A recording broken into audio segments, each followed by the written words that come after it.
לאורך ההיסטוריה הוקמו יישובים סביב המעיין בשביל הצורך האנושי להיות קרובים למקור מים זמין. זהו מעיין נקבע שהחל לנבוע באופן טבעי, ובני האדם חצבו בתוך הסלע כדי להגיע למקור מים משמעותי.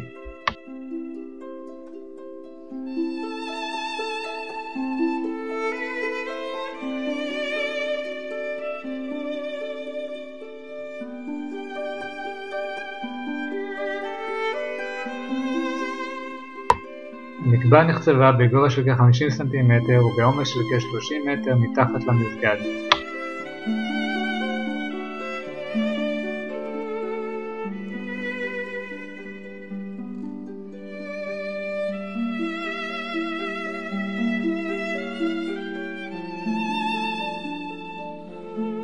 מי המעיין התנקזו לבריכה גדולה ששימשה כמאגר המים של הכפר.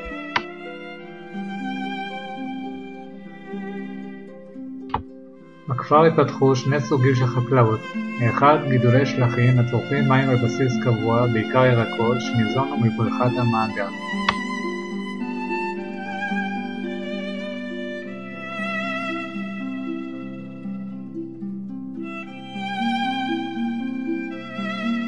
בנוסף התפתחה באזור חקלאות בעל אשר אינה זקוקה להשקיה בקביעות, בעיקר כרמים ותאנים. על כך מעידות השומרות והגתות הרבות המקיפות את סביבת נבטי.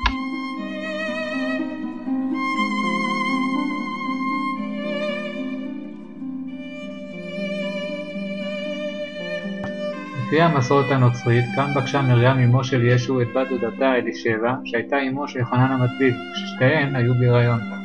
מרים שתתה ממי המעיין, ולכן הם נחשבים לקדושים. כאן גם חיברה את תפילת המגניפיקט המפורסמת.